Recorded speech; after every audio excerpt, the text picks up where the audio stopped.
And in the second half of the second match of the Darkest Days historical battle 2v2 tournament being held by the Total War Centre, the map this time being Carrhae, I, Cluny the Scourge, and my ally Selifator take the Romans. I'm commanding the Brutii, my ally is playing the Scipii. Now our opponents, the Easterners, are Decimator22 commanding the Armenians, and GeneralChaos commanding the Parthians. We Romans began the battle by sending our armies hurtling straight for the nearby hill on our left. Our plan is to form a defensive battle line with our infantry and then make use of the height advantage to give our long-range archers an even greater missile range advantage and use that to defeat the Easterners' horse archers. Now, kudos to the Parthians for recognizing what we were doing and aiming immediately to disrupt us by sending their cavalry to strike at us on the flank and rear, thereby confusing our intentions, making us fear for our security and cause us to detach troops away from our original plan to try to protect ourselves. And they wisely did that without waiting for the Armenians, who would have taken longer to arrive. Now this was our greatest blunder at during this battle.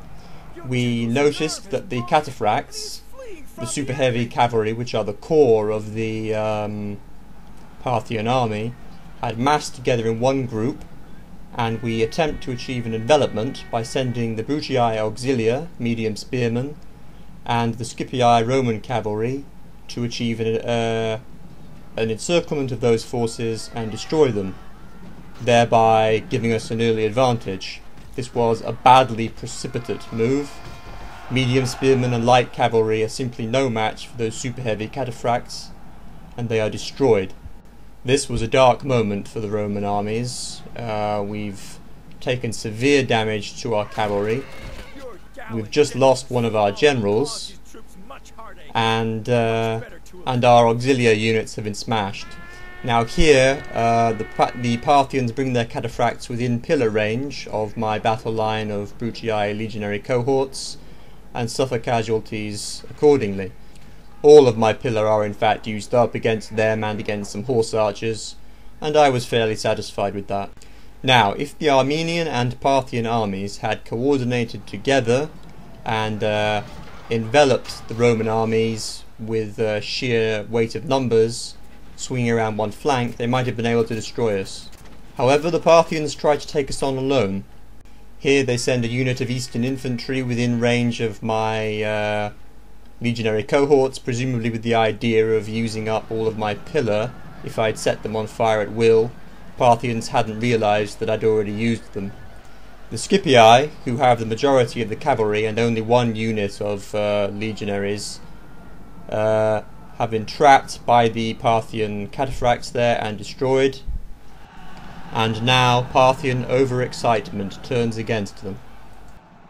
They try to maintain momentum and continue their attack against the rest of the infantry.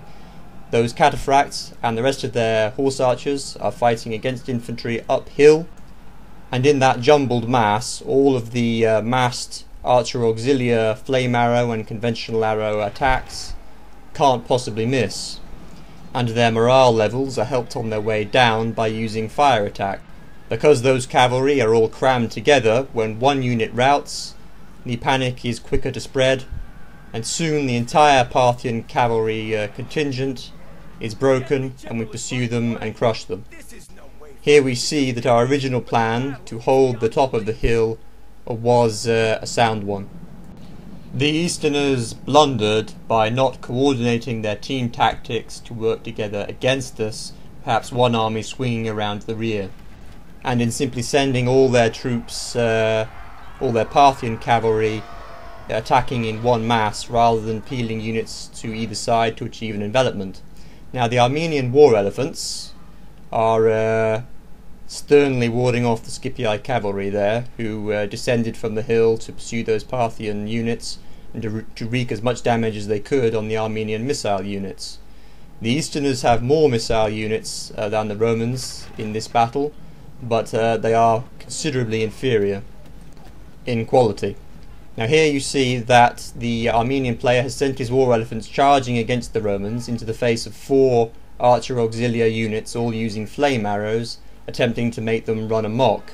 He should really have been sending troops ahead of those elephants to try to draw our fire. Of course, if the elephants reach us, then they're going to cause severe damage and disruption to us. And they do in fact manage to smash 1 unit of Scipii archers there. But then we make them run amok, and they pass out of the control of the Armenian player and are effectively neutralized. They might have done some damage to us anyway, but at this point the Armenians made an infantry advance, and pretty soon they order their elephants to be killed by their drivers to prevent them from careering into the flank of their own infantry. Now you see that the Armenians have deployed their 2 units of heavy spearmen in a very long, thin phalanx, undoubtedly with the idea of discouraging the Romans from outflanking them. If we outflank that first unit, then the second one will catch us, is the idea. So I send 1 unit of legionaries around to the left, drawing the attention of the Armenians, while the rest of the Roman infantry maneuver so as to strike at the flanks of those lines and cause morale hits from concern over flanks being exposed.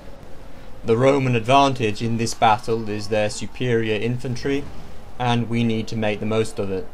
You can see that the Armenian archers down below are firing on our legionaries indiscriminately, but our armour is giving us enough protection that it isn't bothering us too badly. Pretty soon we're going to have those heavy spearmen broken. Now that is a unit of Cretan archers, which is the only real significant missile threat that the Armenians have to bring to bear against us, and later on we're going to concentrate our archer fire against them. Pretty soon we're going to see the end of the first phase of this battle. The Parthians have been completely knocked out, with the exception of this last unit of horse archers, which my Scipii ally destroys.